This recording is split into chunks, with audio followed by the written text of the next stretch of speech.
na parte de quinta-feira, crucificado por nós. Deus convida todos para um relacionamento com Ele, mas apenas os que aceitam livremente o convite desfrutam os resultados eternos.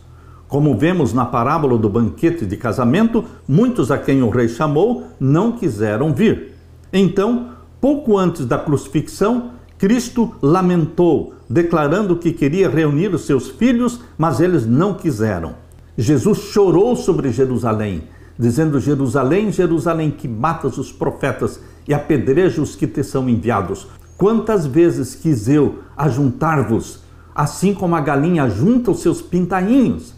Jesus Cristo chorou sobre Jerusalém, porque Jerusalém recusou o convite para a salvação.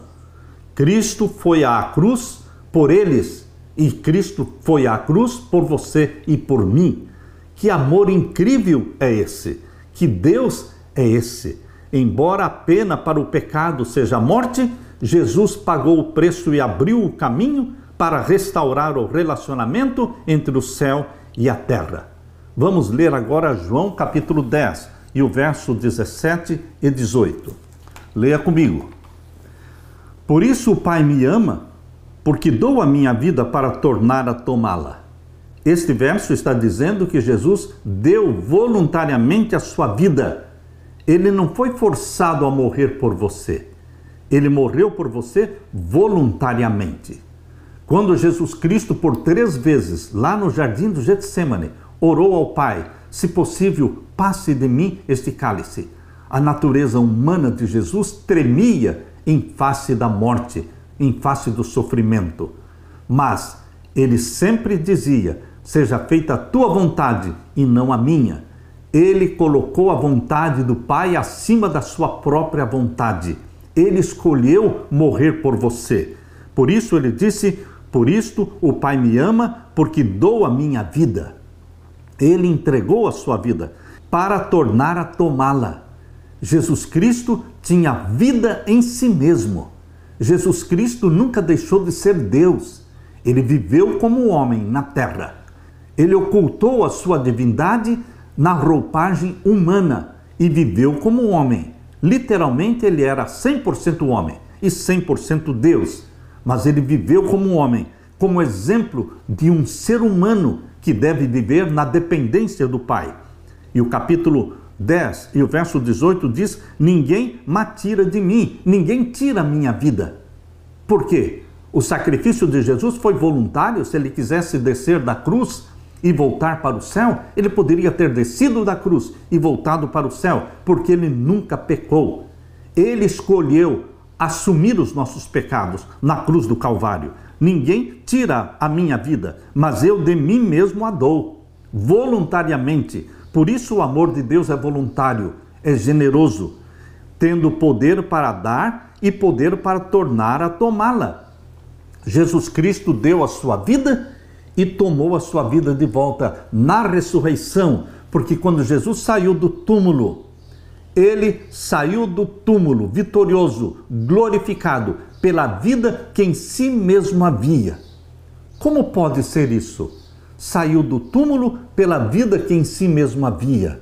Queridos, a natureza de Jesus era divina e humana. Morreu a natureza humana de Jesus Cristo. A natureza divina não morreu, não minguou, não diminuiu. Portanto, Jesus Cristo saiu do túmulo pela vida que em si mesmo havia, cumprindo o que ele disse: eu dou a minha vida e torno a tomá-la, porque tenho poder para dar e poder para tornar a tomá-la. Aleluia! Jesus Cristo tem vida em si mesmo, e porque ele tem vida em si mesmo, ele pode dar vida a todos os que o abraçam como Salvador. Essa disposição voluntária de morrer por você e por mim, ela foi declarada também por Paulo no livro de Gálatas. Abra sua Bíblia, na carta aos Gálatas, capítulo 2 e o verso 20. Leia comigo. Já estou crucificado com Cristo e vivo, não mais eu, mas Cristo vive em mim. Que lindas palavras do apóstolo Paulo, que mostram que a vida do cristão deve ser escondida em Cristo, Não mais vivo eu, mas Cristo vive em mim. E a vida que agora vivo na carne, vivo-a na fé do Filho de Deus, o qual me amou e se entregou a si mesmo por mim, voluntariamente. Aqui temos novamente a mesma afirmação, que Jesus Cristo nos amou e se entregou. Ninguém o forçou, mas ele se entregou a si mesmo por mim e por você. Um sacrifício voluntário. Cristo a ofereceu voluntariamente, segundo o plano de redenção estabelecido no céu, antes mesmo da criação do mundo. Antes mesmo da criação do mundo, foi feito o plano da salvação. Porque Deus sabia, desde o princípio, da rebelião de Lúcifer, da rebelião de Satanás. O plano da nossa redenção não foi um pensamento posterior, formulado depois da queda de Adão. Ele foi a revelação do mistério guardado em silêncio nos tempos eternos. Romanos 16, 25. Foi um desdobramento dos princípios que, desde os séculos da eternidade, tem sido o fundamento do trono de Deus. Desde o início, Deus e Cristo, o Pai e o Filho, sabiam da apostasia de Satanás e da queda do ser humano mediante o poder enganador do apóstata. Desde o princípio, antes mesmo da guerra que houve no céu, de Apocalipse capítulo 12, verso 7, antes mesmo desta guerra, Deus já sabia do que existia no coração de Lúcifer. O plano da salvação foi feito antes de Deus criar a terra, antes de Deus criar Adão e Eva. Porque Deus, que conhece o fim desde o princípio, sabia que Adão e Eva iriam cair. E você pode estar se perguntando, se Deus já sabia que Adão e Eva iriam cair, por que os criou? Você e eu, a família humana, fomos criados com propósito. Criados com propósito. Diferentemente de todos os outros mundos que foram criados por Deus. Todos os outros mundos criados por Deus foram criados antes da rebelião de Satanás no céu. Todos os mundos que foram criados antes do pecado no céu. Após o pecado de Lúcifer e expulsão dele do céu, Deus criou a família humana. Deus criou um lar para o seu filho. Deus criou um corpo para o seu filho. Por isso Paulo em Hebreus diz, corpo me preparaste. Sacrifício não quisestes, mas corpo me preparaste. Jesus Cristo, ao criar Adão, ao olhar para aquele corpo que estava sendo formado, conforme diz em Gênesis capítulo 2, verso 7. Jesus Cristo olhando para aquele corpo, ele estava vendo ali o seu próprio corpo, porque ele assumiria o corpo humano na encarnação. 4.000 anos de pecado e Jesus Cristo, vindo à plenitude dos tempos, nasceu de mulher, nasceu sob a lei, para remir os que estavam condenados. Por isso, Deus falou através da sua serva, Ellen White, no livro Desejado de Todas as Nações, na página 11, aqui diz, desde o início, Deus e Cristo sabiam da apostasia de Satanás e da queda do ser humano mediante o poder enganador do apóstata.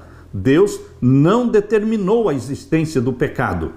Fica claro isso. Deus não determinou a existência do pecado, mas previu o surgimento do pecado e tomou providências para enfrentar a terrível situação.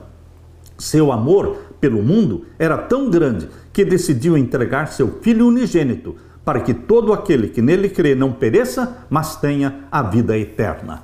Meu querido irmão, quando nós lemos o livro Filhos e Filhas de Deus, este livro foi escrito em forma de meditação matinal, Filhos e Filhas de Deus.